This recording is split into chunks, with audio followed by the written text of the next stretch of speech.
por la Facultad de Educación y a todos vosotros, a todos los amigos, bienvenidos a este acto muy entrañable y además muy importante para la cultura de Extremadura, para la cultura educativa de toda España, porque creo que la persona que presentamos hoy es una persona de una altura intelectual y científica, investigadora, que es un hito en una facultad.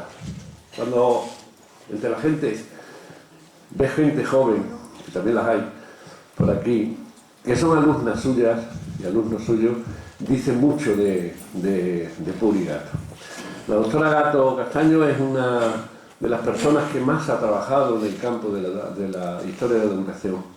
Es una institución en la Facultad de Educación de la Universidad de Extremadura, y eso desde el punto de vista de su categoría intelectual y investigadora. Pero desde el punto de vista personal, desde el punto de vista humano, para mí es una persona muy especial. Ella y algunas otras personas pues me allanaron, podríamos decir, mi ingreso como profesor en la facultad. Me lo hicieron tan fácil que ir a trabajar, a dar nuestras clases, era un verdadero disfrute y una alegría constante, porque casi todos me recibieron de una manera extraordinaria, me ayudaron, me orientaron y me enseñaron. Pero Puri de una manera especial, porque siempre con su sonrisa, con su agrado, con su cariño, siempre fue esa persona entrañable que siempre estaba en el recodo de cualquiera de los pasillos, siempre dándote ánimos y animándote y diciéndote que lo hacías muy bien. Yo me lo creía y seguía dando las clases, indudablemente por el plus del aplauso que mi amiga Puri me daba. Yo creo que ha sido de las personas que más me han ayudado, que más me han querido en la facultad y sobre todo que más me han enseñado. Yo creo que esta obra que presentamos hoy, que es una auténtica joya dentro del campo de la investigación educativa y sobre todo de la historia de la educación, y sobre todo tratando de revitalizar y sobre todo de retomar y salvar un poco de lo que ha sido siempre la memoria negra y la historia negra de lo que fue la conquista de América. El tema de la conquista de América y la evangelización de los pueblos iberoamericanos, hispanoamericanos, por parte de los cristianos y católicos que fueron para allá, la mayor parte de ellos hicieron una labor extraordinaria. Las reducciones y todos los acontecimientos culturales que allí se hicieron ha sido un testimonio histórico y fundamental para el desarrollo cultural y científico e histórico de todas esas zonas.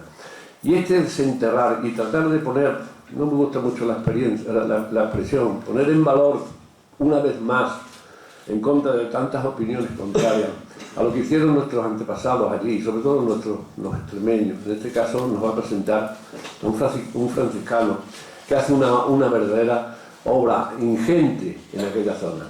El libro es una maravilla de libro, no soy ni estoy cualificado ni mucho menos para poder enjuiciarlo, y para eso tenemos al doctor Lozano que va a hacer la presentación. De todas formas, agradecerle a Puri su testimonio de cariño, su gran capacidad como enseñante y sobre todo su gran capacidad como investigadora y científica. Bienvenida, Puri, y enhorabuena.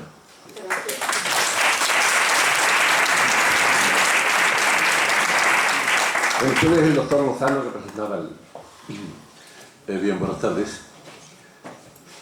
Muchas gracias por su presencia en este acto público de presentación, de conversación y de tertulia acerca de, por ahora, la penúltima obra de Purificación Gato Castaño sobre un viaje a Indias de ida y vuelta.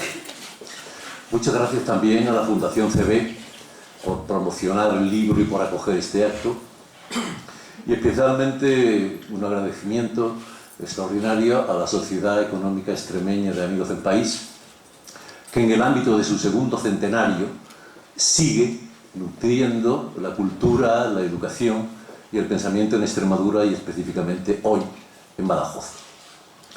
Mi nombre es Lozano, Claudio Lozano. He sido profesor y catedrático durante muchos años en la Universidad de Barcelona donde se creó hace 25 años aproximadamente una cátedra de Historia de la Educación Española e Hispanoamericana.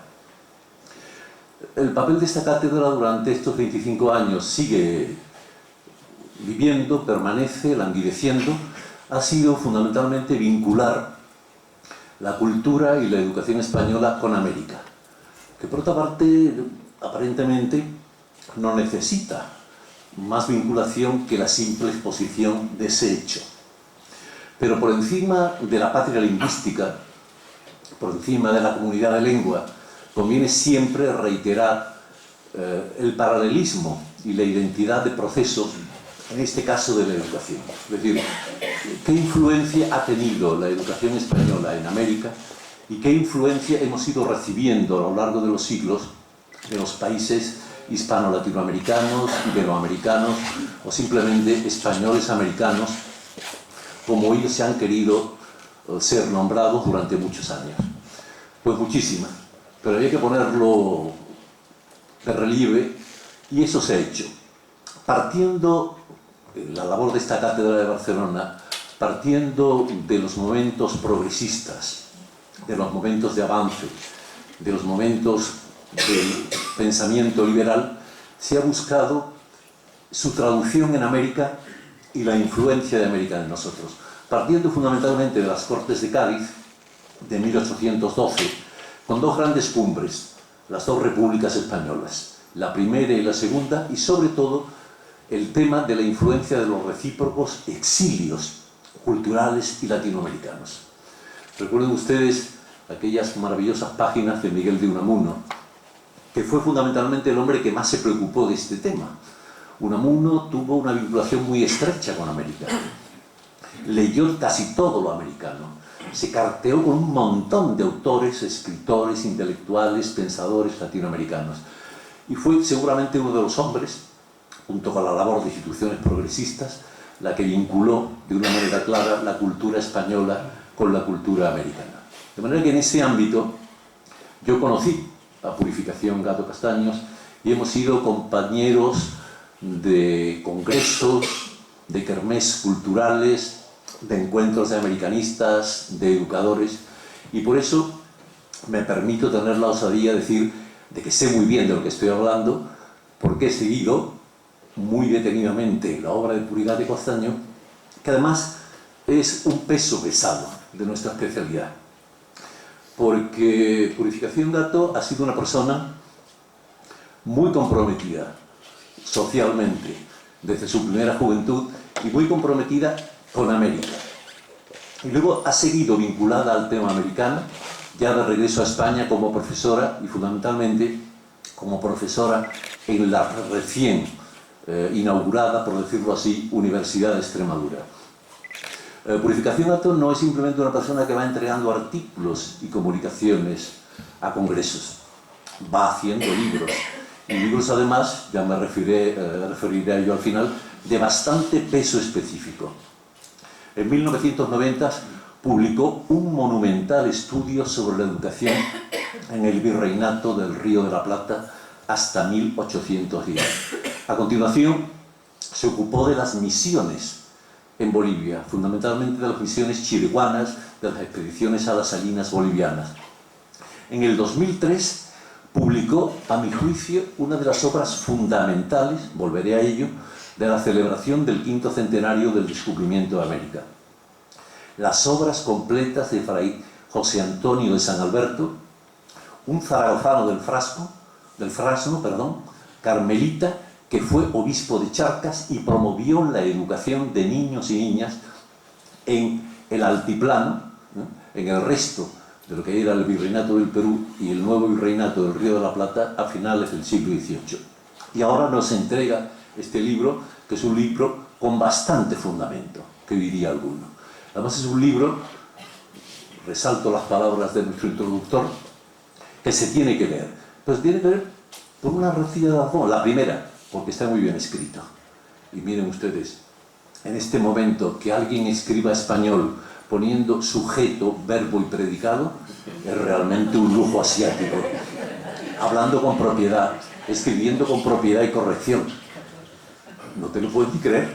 De manera que es un libro que se lee como una exhalación y que además cuenta cosas. ¿De qué va el libro? Yo no voy a desvelar el secreto, que es un secreto bien guardado, y además nos lo va a contar Puri dentro de unos minutos. Aparentemente es una anécdota, es una historia del siglo XVIII de los franciscanos. Los franciscanos asentados en el altiplano. Estamos hablando de entre 1755, que se funda un colegio franciscano en el sudeste boliviano, en el oriente boliviano, en Tarija, que es una zona muy importante, de Misiones, Chiquitanía, etc. Está muy cercana a una zona también muy rica. Ustedes habrán oído hablar de la provincia y la ciudad de Santa Cruz, etcétera, etcétera. Y aparentemente es la peripecia de un franciscano que se preocupa del futuro de la orden en América. Viaja a España, hace dos grandes viajes, en 1776 y en 1784, y de la experiencia de ese viaje redacta unas instrucciones para que no se cometan errores en el futuro, para que se hagan las cosas bien, para que se asegure la captación de misioneros carmelitas, para que el futuro de la misión esté asegurado. Pero miren ustedes, eso es una anécdota absolutamente baladí. Lo interesante son las peripecias de este personaje, que naufragó frente a las costas de Uruguay en 1753 y estuvo a punto de dejar allí la vida. Y como consecuencia de eso, él habla pormenorizadamente del relato de estos dos grandes viajes, del 76 y del 84. Pero fíjense ustedes dónde está Tarija en el mapa y dónde está el puerto de Santa María, que era el sitio de arribada. Era media vida, eran viajes de 3 años de ida y vuelta. Y luego las peripecias que cuenta este franciscano sobre cómo llegar a España, cómo lidiar con los españoles, que no saben ni siquiera dónde está Indias, cómo llegar a Madrid, cómo hospedarse en el cuarto de Indias de San Francisco el Grande, cómo reclutar misioneros, los cuidados que hay que tener, lo veleidosos que son los jóvenes, cómo llevarlos al puerto y que no te salgan huyendo, porque Cádiz es una ciudad con muchísimo encanto y la gente se va de rosita rápidamente. Todo eso en un estilo casi picaresco, muy divertido. Podemos decir que se trata de unas instrucciones para la captación de misioneros. Ella lo dice en el libro, en un tono cuasi picaresco. Pero me dirán ustedes, estupendo. Felicitamos a Puri como Mafalda, su profesora, ¿y qué más? Pues miren ustedes, muchísimo más. Porque es que estamos hablando en un momento y en un sitio realmente fundamentales. Estamos hablando en el último tercio del siglo XVIII, cuando ya ha finalizado o está a punto de finalizar el reinado de Carlos III, se produce la transición, esa transición tan mala entre el XVIII y el XIX en España. Los jesuitas han sido expulsados de los dominios españoles y de los dominios portugueses por los ministros de Carlos III y por ese tipazo que fue el Marqués de Pombal, que cuando van ustedes a Lisboa se encuentran con un pedazo de estatua en medio de la Avenida da Liberdade que demuestra la enorme política que hizo este hombre en Portugal buscando el progreso y las luces. De manera que estamos en un territorio extraordinario. En ese sentido, yo la obra de este franciscano y el libro de Purificación Gato Castaño lo entiendo como un eslabón interesante en la explicación de la historia de la educación americana. Porque miren ustedes, los europeos, aunque realmente, ahora que estamos en familia, nosotros somos africanos del norte, pero los europeos hemos pensado en muchas ocasiones aquello que dijo Hegel en su filosofía de la historia: América es el monólogo de Europa. Decía Hegel a comienzos del XIX, América no ha producido nada original. Es como una especie de caja de resonancia que repite como un eco lo que se hace en Europa. Miren ustedes, eso no es así. Eso es un topicazo, es una falacia, y conviene que desde territorios bien colocados, como nosotros, entre otras cosas porque tenemos ahí al lado el archivo de Indias, lo vayamos desmitificando. ¿Qué es lo que hace Purificación Gato? Miren ustedes, la historia de la educación americana es una historia fascinante. Si yo les pregunto a ustedes, ¿les suena de algo la historia americana? ¿Cómo nos va a sonar? Paulo Freire. A todos nos suena Paulo Freire. Pero Paulo Freire murió hace 20 años exactamente. Este año del 2017 se cumplen 20 años del mayor pedagogo universal contemporáneo que ha existido después de John Dewey en los Estados Unidos. Son los dos grandes educadores del siglo XX. Pero no sabemos nada. En España, cuando se habla de América, que no habla nadie, por cierto, el único que hablaba últimamente de América era el rey Juan Carlos. Y cuando hablaba Juan Carlos de América, la gente lo miraba como si fuera un marciano. ¿Este tío de qué está hablando? Tenemos un presidente de gobierno que acaba de venir de Brasil, y yo estoy seguro que si a Mariano Rajoy le pusiéramos un mapa físico de América y le dijéramos, señale usted la paz, lo iba a tener difícil. Dicho de otra manera, no iba a ser nada fácil, etc.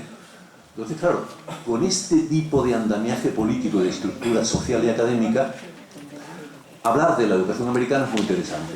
Hay una línea religiosa muy importante, que es en la que se inserta este libro. La línea que va de Fray Bartolomé de las Casas, principio del siglo XVI, a Paulo Freire, muerto en 1997. Pero hay una educación pública que se traduce en colegios e instituciones públicas casi desde el primer momento, a pesar de que, como saben ustedes, la campaña americana, la colonización americana, fue fundamentalmente, inicialmente, una obra de misión y evangelización. Y eso recayó fundamentalmente en la iglesia regular. En América no hubo nunca una iglesia nacional hasta muy entrada la independencia. Fueron las órdenes religiosas regulares, dominicos, franciscanos, jerónimos, jesuitas y muchos más los que se preocuparon de este tema. Por eso la misión inicial era evangelizar. Pero no solo, los misioneros se encontraron con problemas. ¿Creamos escuelas religiosas para niños indígenas? ¿Creamos instituciones educativas para indios o solo para los principales y los hijos de sus principales? ¿Creamos colegios interraciales donde se dedican juntos españoles, mestizos e indios? ¿Creamos universidades? Porque los españoles siempre hemos presumido de que la América española es una empresa con universidades, al contrario que Brasil. Pero eso hay que matizarlo mucho. De todas maneras, lo que quiero venir a decir con esto es que el libro de Purificación Dato tiene unos anclajes extraordinarios. Porque tiene además que ver, aunque no exactamente, en el tema de Mingo y en sus instrucciones para la captación de misioneros carmelitas, con el tema de la educación popular en América Latina y de la instrucción pública en América Latina. La educación popular. Miren ustedes, ¿cuáles son los acontecimientos americanos que más nos resuenan en los oídos en el siglo XX? Probablemente la Revolución Cubana, probablemente la Revolución Mexicana, mucho antes, en 1917, probablemente la mal llamada Revolución Peruana de los años 60 y probablemente la fallada Revolución Nicaragüense de 1979-1980. En el origen de todas esas políticas está la huella de la cultura de la civilización durante la colonia. Y termino. Miren ustedes, la mayoría de ustedes son escandalosamente jóvenes, pero seguramente han oído hablar de los fastos del 5º centenario del descubrimiento de América en 1992. En 1992 éramos guapos, ricos, más altos y nos creíamos muy importantes. Tuvimos unos Juegos Olímpicos espectaculares en Barcelona. Tuvimos una exposición universal que no se la salta cualquiera en Sevilla. Hasta el Barcelona ganó su primera Copa de Europa en Wembley, en junio de 1992. Y finalmente celebramos el 5º centenario del descubrimiento de América. Ya saben ustedes cómo somos. No hacemos más que tirarnos piedras a nuestro propio tejado, ¿no? Pero pese a ello, el 5º centenario, la conmemoración, fue muy importante. Se hicieron muchas cosas. Se publicaron cientos, miles de libros maravillosos, colecciones de los cronistas de Indias, la polémica misional de las casas, la lucha por la justicia en la conquista de América, el tema del derecho internacional del padre Vittoria.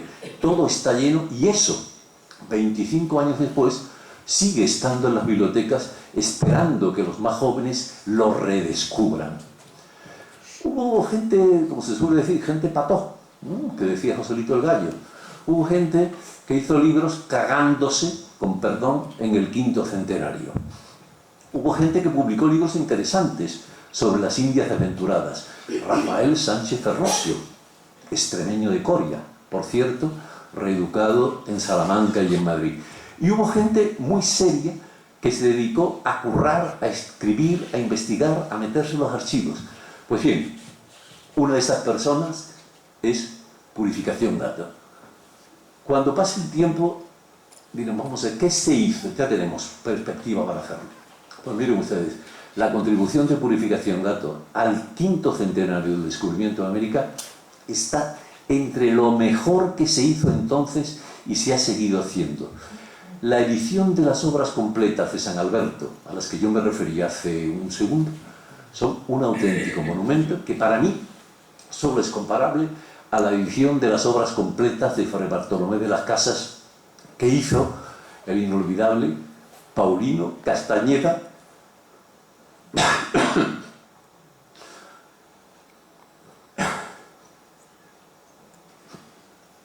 es que me emociono hablando de él, de la Universidad de Sevilla. Son dos monumentos extraordinarios que están ahí y a los que hay que acudir y leer con verdadera devoción. De manera que 25 años después, esa conmemoración del 5º centenario nos invita a muchas cosas. Y fundamentalmente a esta tierra. La primera expedición de franciscanos al Nuevo Mundo eran franciscanos extremeños. Tenemos allá Guadalupe, a la que vamos en plan turista y a comprar dulces. Pero Guadalupe es algo mucho más que eso, es un símbolo, es una metáfora, es un vínculo con América. Y tenemos la Universidad de Extremadura.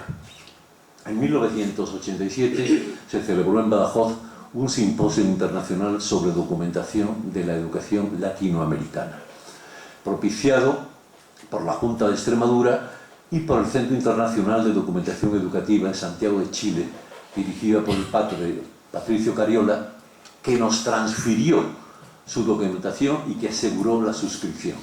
Teóricamente, el Instituto de Ciencias de la Educación de la Universidad de Badajoz es el depositario de esa documentación. Y Extremadura y Badajoz deberían ser unos interlocutores internacionales para enterarnos de qué pasa con la educación latinoamericana en este momento. Me temo que no sea así, porque no se tienen noticias. Pero que estemos hoy aquí, que hablemos de América, que reivindiquemos el trabajo de una persona modesta, solitaria, callada, que trabaja en libertad, como Purificación Gato, es un acontecimiento en medio de esta primavera, casi verano, de Badajoz. De manera que, amigos míos, cuando uno viene a un acto de estos, ya sabe a qué va, a quién va a oír, se supone que la conferencia es interesante, que la presentación del libro será memorable, y siempre nos guardamos un aplauso al final para premiar al conferenciante.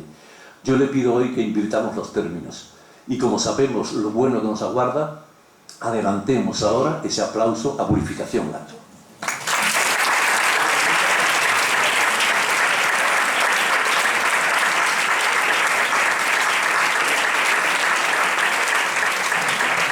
Muchas gracias. Yo creo que hoy la Fundación y posiblemente la Sociedad Económica Amiga del País está indudablemente de lujo. Yo creo que la altura universitaria, la altura científica del acto lo requiere y le agradecemos al doctor Lozano sus palabras y a Puri todo lo que es Purito. Y así que te toca más nerviosa. Estás en casa. Bueno, yo me pongo de pie porque como soy bajita me gusta y siempre he dado las clases de pie y así me siento yo también como más tranquila, como quien está en una clase. Bueno, excelentísimas autoridades, señoras y señores y amigos todos, les agradezco que dejando a un lado otros quehaceres y compromisos hayáis querido acompañarnos y compartir con nosotros el acto de esta tarde. Quisiera en primer lugar dar las gracias al doctor don Claudio Lozano. Le agradezco el haber aceptado participar tan generosamente en este acto de presentación. Le agradezco también la brillante exposición que acaba de hacer, a través de la cual ha puesto su pasión, su interés por el tema americano, porque ese tema y la huella que dejamos ahí un día no muera, sino que al contrario, la revitalicemos, no la dejemos caer en el olvido. Y en relación con la serie de elogios que me ha prodigado, lo único que cabe decir, aparte de agradecérselo, es que me mira con buenos ojos, pues soy consciente que en mi trayectoria profesional no hay más que esfuerzo y una buena dosis de ilusión. Este libro y todo lo demás, las demás cosillas que he ido haciendo, son fruto de esas dos variables. Mi deuda con don Emilio Vázquez y con don Emilio Jiménez es también considerable por el papel que han desempeñado en la publicación de este libro, pues ha sido la Fundación Caja Badajoz la que ha hecho posible que este trabajo viera la luz, junto, por supuesto, y no puedo dejar de decirlo, con la colaboración de la Universidad de Extremadura. Son ellos quienes me han acogido siempre, me han brindado mucho calor y mucho cariño. Y gracias a eso podemos esta tarde encontrarnos aquí, intentando a través de las páginas de este libro asomarnos a esa figura de Manuel Mingo, figura que poco a poco hemos podido ir rescatando del polvo de los archivos. Vaya también mi gratitud para la Sociedad Económica de Amigos del País por abrirnos sus puertas y acogernos esta tarde en su casa para celebrar este acto de presentación. Y cómo no agradecer a Iván, Olvido, Carmen y Lali, que desde la sombra han echado una mano para que en este acto estuviera todo a punto. Por ejemplo, el mapa, este que vemos aquí, pues lo han hecho ellos, también el cartel. Esas cosas que aparentemente pasan desapercibidas, pero que son fundamentales en el momento de que esto culmine y culmine favorablemente. Después de estos gestos de agradecimiento, ¿qué podemos decir de Manuel Mingo? En muchas cosas, don Claudio Lozano me ha pisado el terreno, que quede claro, pero bueno, ya a pesar de todo voy a decir lo que quiero decir. Pues me parece que lo primero que hay que decir de Manuel Mingo es que estamos ante un personaje totalmente desconocido, tanto para Cuenca, la ciudad que le vio nacer en 1726, como para Tarija, la que le vio morir en 1807. En esta ciudad, aunque él era de Cuenca, pero se fue allí como misionero, y en esta ciudad es donde él vivió, y en sus alrededores, y desarrolló su labor misionera, y alcanzó un gran protagonismo. También conviene decir que nos parece que la figura de Manuel Mingo debió ser muy importante, a juzgar por la serie de cargos de suma responsabilidad que desempeña a lo largo de su vida en tierras de ultramar. Así, fue uno de los fundadores del Colegio Misionero Franciscano. Nada más llegar a Tarija en 1755, precisamente junto con otros misioneros, ponen en pie, de un convento arruinado, ponen en pie el Colegio Misionero de Tarija. También fue presidente de una de las reducciones o misiones más importantes, la del Valle de las Salinas, que era como el epicentro de todas las reducciones, es decir, el lugar más importante de la actividad misionera franciscana, como antes lo había sido también de la acción misionera jesuítica, porque todas estas misiones que en ese momento, en esa recta final del siglo XVIII, estaban en manos de los franciscanos, estuvieron antes en manos de los jesuitas. Pero a partir de la expulsión en 1767, el rey se las encarga a los franciscanos.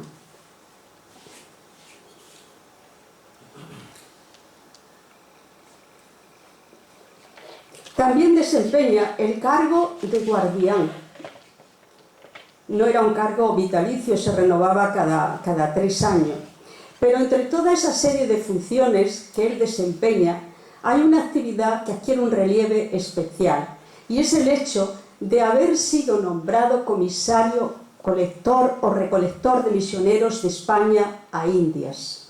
Mingo supo afrontar en 2 ocasiones, y es en su mayor parte lo que se relata en las páginas del libro, el desafío que suponía hacer esa travesía del Atlántico, ahí lo vemos, camino de la metrópoli, para reforzar las filas del colegio misionero de Tarija. Era esta una empresa que de tanto en tanto acometían todas las órdenes religiosas que en aquel entonces desempeñaban tareas misioneras en América. Una vez que lo nombran a él comisario, realmente esto supone como un cambio de rumbo en su vida, de tal manera que a partir de 1776 ya nos encontramos con nuestro protagonista centrado totalmente en todo lo que suponía la preparación de ese cometido que le habían encomendado, que era el venir a recolectar los misioneros. Y lo primero que hace pues, es ir a La Plata para recabar de las autoridades tanto civiles como eclesiásticas informes favorables para que Su Majestad el Rey concediese ese refuerzo misionero. Aquí hay que hacer una aclaración, y es que cuando decimos La Plata nos referimos a lo que hoy es Sucre, que entonces ni tenía siquiera ese nombre, se llamaba La Plata, Chuquisaca, pero de Sucre eso fue a partir de la independencia. ¿Y por qué tiene el nombre de La Plata? Porque era la cuenca argentífera de Potosí la que daba nombre tanto a la sede arzobispal, ya digo, con sede en lo que hoy es Sucre, como incluso al virreinato del Río de la Plata con sede en Buenos Aires. También conviene decir ya de entrada que el cargo este de misionero recolector era uno de los más importantes y considerados dentro de la orden franciscana. Era un cargo de suma responsabilidad y no se lo daban a cualquiera, era un cargo que se elegía por votación entre como el consejo que tenía, que ellos le llamaban, no me acuerdo, pero bueno, la cuestión es que tenía un consejo y ese consejo era el que elegía el cargo, en este caso, el venir a España para recolectar misioneros. Que era importante lo demuestra los 29 artículos que los estatutos franciscanos tratan de la figura del comisario colector.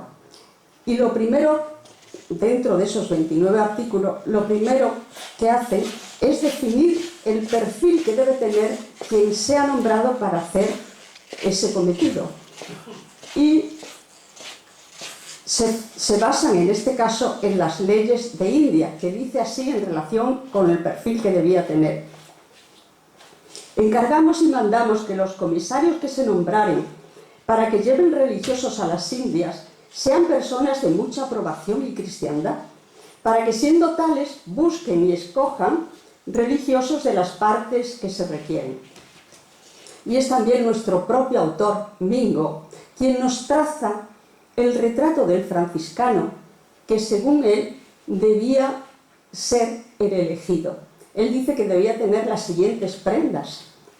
Dice esto: salud robusta, religiosidad conocida, práctica en negocios, que hubiese estado en alguna de las reducciones de ese colegio, para que pudiera hablar de ellas por experiencia, y si es posible que hubiese sido también guardián o comisario de misiones, porque la circunstancia de ser persona autorizada importaba mucho. Seguro que más de uno de los aquí presentes se preguntará el porqué de esta publicación. Es decir, ¿por qué se me ocurrió a mí meterme en estos berenjenales? Pues a esta posible pregunta le respondo que a mí nunca se me hubiera ocurrido hacer una publicación sobre Manuel Mingo si no me hubiera salido al paso sin buscarlos una serie de documentos relacionados con su vida y su obra en tierras americanas.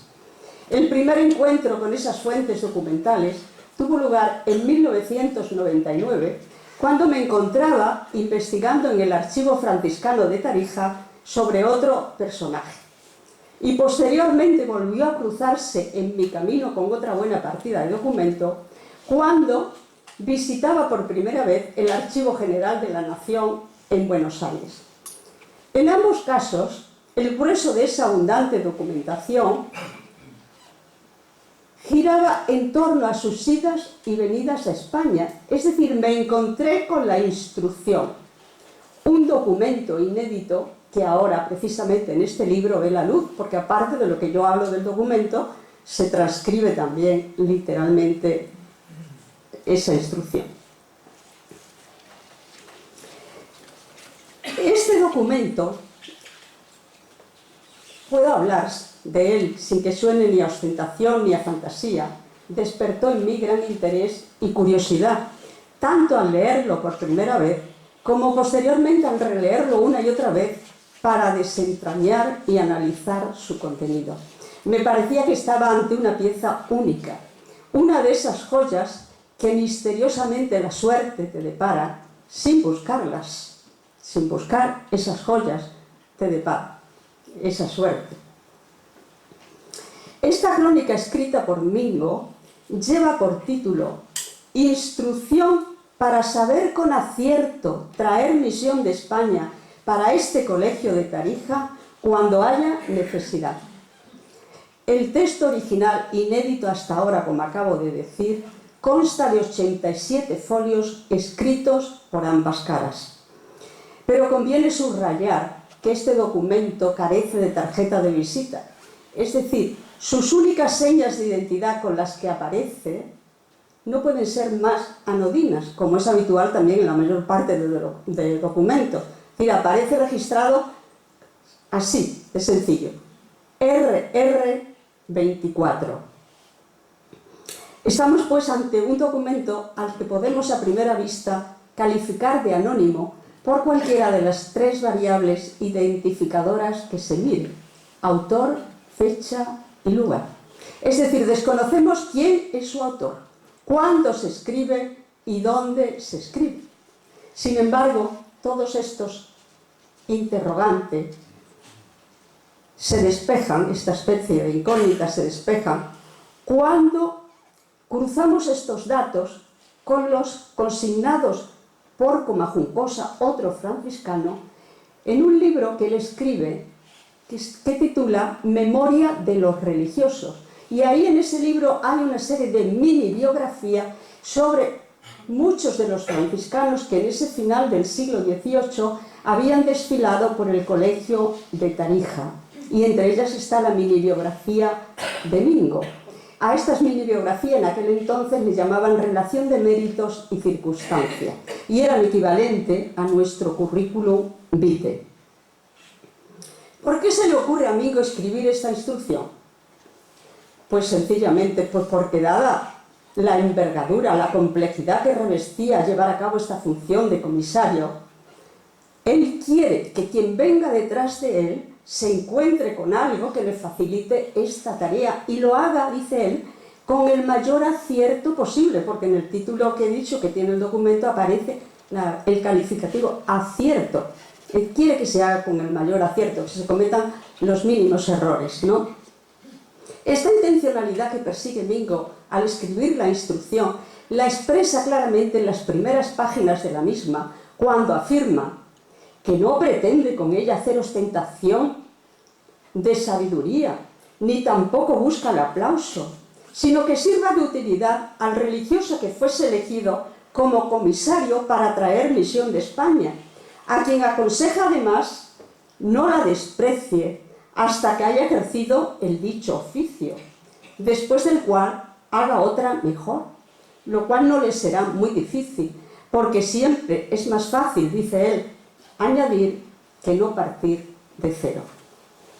En el capítulo 3 del libro, donde analizo el documento, se demuestra documentalmente que el autor de la misma es Mingo, que comienza a escribirla en Tarija en 1780, cuando vuelve de la primera redada de misionero. Aunque después la va completando, añadiendo un auténtico empedrado de citas en su segunda venida a España. Otra pregunta que podemos hacernos estaría relacionada con el mensaje o puntos nucleares que transmite Mingo a través de esa instrucción. Pues cuando yo preparaba esta intervención, me di cuenta, no sin sorpresa, al mirar el índice que yo he ido elaborando en todo el proceso que ha supuesto hacer este trabajo, que con solo mirar los títulos y subtítulos de ese índice y enunciarlo telegráficamente sería suficiente como para verdaderamente conocer qué cosas son las que él quiere transmitir. Yo solo les digo que no lo voy a hacer ahora, no voy a leer el índice, pero sí les digo que si cuando tengan el libro quieren, antes de leerlo, tener una visión panorámica, una visión global del contenido de este libro, no dejen de hacerlo, pues les ayudará a seguir el hilo conductor de esa hoja de ruta que Mingo emprende en Tarija. Aquí tenemos a Tarija. A ver que no me guíe con esto, ahora no lo sé.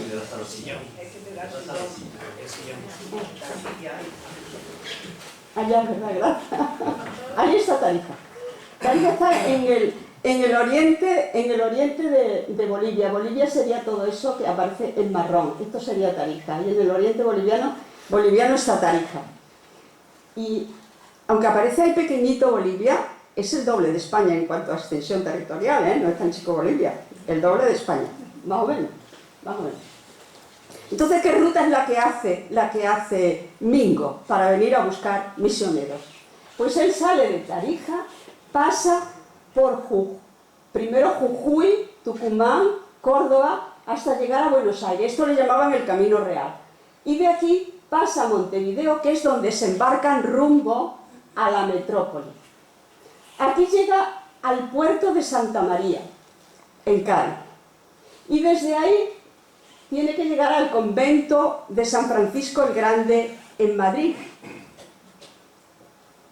¿Y cómo llega ahí? Bueno, todos los arreos, porque es que iban cargados de arreos, todos los arreos los llevan en carretillas y luego en carretas hasta San Francisco el Grande. Y para entrar en Madrid, aparece también este dato, tiene que atravesar una de las 5 puertas reales o de registro que existían entonces en la metrópoli. Estas puertas eran las de Segovia, Toledo, Bilbao, Atocha y Alcalá. La más importante de todas era la de Alcalá, sobre todo a partir de Carlos III, que derriba la antigua y construye una nueva, y esta puerta se convierte en la entrada principal a la villa y corte, y también en el monumento más emblemático y representativo de todo su reinado. Ese es el recorrido que hace Mingo. No sabemos por cuál de estas 5 puertas entraría nuestro personaje para acceder a San Francisco el Grande. Lo que sí sabemos, porque él lo dice, lo deja anotado en la instrucción, que no se libró de que le registraran el baúl que llevaba y de tener que pagar impuestos, porque ellos querían siempre librarse de los impuestos, estos misioneros, sobre todo lo que aparece ahí, y él quería a toda costa librarse, pero no se libró, y por eso le dice, oye, que los que vengan detrás que sepan que no se van a librar de pagar impuestos, ¿no? Y así fue. Aquí en San Francisco el Grande, en Madrid, era donde estaba situado el cuarto de Indias, en un ala del convento de San Francisco el Grande. Era donde se alojaban, por eso se llamaba así cuarto de Indias, porque era donde se alojaban los que venían de Indias y los que iban a Indias también. Es decir, los que estaban en esa situación de tránsito, de trámite, para hacer sus negocios en torno siempre al comisario general de India. ¿Qué tenía que hacer aquí en España Mingo? Bueno, pues aquí en España tenía por una parte que lidiar con el Consejo de India para conseguir los misioneros, porque claro, piensen una cosa, que no venía por uno ni dos. La primera recolección de misioneros que hace se lleva 35 y en la segunda 50. Por lo tanto, estos eran unos trámites de mucha envergadura y además de mucha burocracia, porque la corte era de una lentitud impresionante. De tal manera que, cotejando los documentos que yo he manejado, en cuanto a las fechas y el tiempo que tarda y demás, en todas estas travesías y también el tiempo que echa en hacer los trámites en la corte, esto le lleva a la primera expedición 3 años y medio, y la segunda expedición misionera le lleva 4 años y 8 meses, redondeando 5 años. Creo que está bien, ¿no? La ida, porque esta es la venida para recolectar, pues la ida partía también, en este caso, partió porque podía partir de otros puertos de España, pero en este caso, como la que mandaba era, la corona a través del archivo del Consejo General de Indias. Entonces, a él le asignaron el puerto de Santa María para venirse en esa expedición. Y ahí lo que hacía era congregar, una vez que había elegido, que los elegía con lupa a los misioneros que quería que fueran a trabajar a India, una vez que los había elegido, los concentraba ahí, en el puerto donde iban a partir, en este caso en el puerto de Santa María. Y él aconseja al futuro comisario, pues siempre está aconsejando al futuro comisario, que en la medida que haya un número determinado de religiosos, que él fija en 10 o 12, pida licencia al Consejo de Indias para embarcarse. Y esto lo aconseja por un doble motivo. Por una parte, porque así se ahorran gastos a la corona. Tenía que permanecer menos tiempo y la corona tenía que pagar menos. Pero por otra parte, porque temía que se resfriara el espíritu misionero si permanecían demasiado tiempo en el puerto. El itinerario de vuelta es similar al de venida. Parten de aquí, del puerto, tienen que hacer toda esta travesía del Atlántico, llegan a Montevideo, de Montevideo, Córdoba, Tucumán, Jujuy y Tarija. No he puesto tantos nombres porque no resultara esto un poco abigarrado. ¿Qué tipo de vida se llevaba en aquel entonces en los conventos? Porque a mí me parece que es un capítulo bonito conocer también los entresijos o la intrahistoria de esos conventos. Pues de la mano de Mingo conocemos dos de estos recintos. Por una parte el Colegio de Tarija y por otra parte el convento de San Francisco el Grande en Madrid. La vida del Colegio de Tarija la conocemos a través de la presentación que hace Mingo a los misioneros que está recolectando, con el fin de que sepan de antemano con lo que se van a encontrar a la otra orilla del Atlántico. Y entonces les traza un plan de vida para que no se lleven a engaño de que se van a encontrar allí con algo que tienen en expectativa pero que no es la vida del convento. Entonces les traza el plan de vida que responde fielmente a la legislación vigente por la que se regían esos colegios misioneros de propaganda fide. Según estos datos, lo primero que salta a la vista al leer ese texto es que esos códigos de normas contribuían también a que todas y cada una de las tareas que desempeñaban a nivel comunitario y a nivel también luego individual estuvieran totalmente legisladas y sometidas a lo reglado. Y no solo en lo que respecta a las ceremonias de la iglesia o del coro, sino incluso todo lo que se hacía a través de la jornada, desde la hora de levantarse por la mañana a las 5 hasta la hora de retirarse por la noche a las 8. Y uno de los puntos más importantes que nos ha dejado Mingo es el tipo de alimentación que regía en estos conventos. Este legado culinario lo conocemos pormenorizadamente gracias precisamente a la instrucción de Mingo, y a mí me parece muy sabroso leer esto, Y dice: al mediodía se da su buena taza o escudilla de caldo, su principio cocinado y su buena ración con verduras y tocino, la cual ración unas veces es de carnero, otras de vaca y otras veces misturada de uno y otro. A esto se añade la fruta en el tiempo que la hay.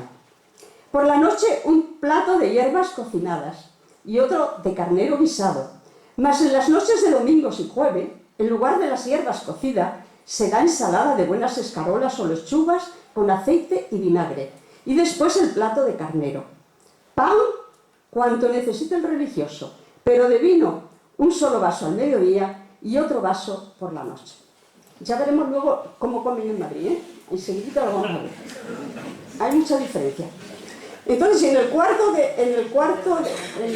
convento de Tarija nada se deja al azar y todo está de alguna manera regulado al pie de la letra, de tal manera que no cabe ahí escabullirse, en el convento de Madrid, mejor dicho, en el grupo itinerante de los religiosos que habitaban en el cuarto de India, el panorama que vemos es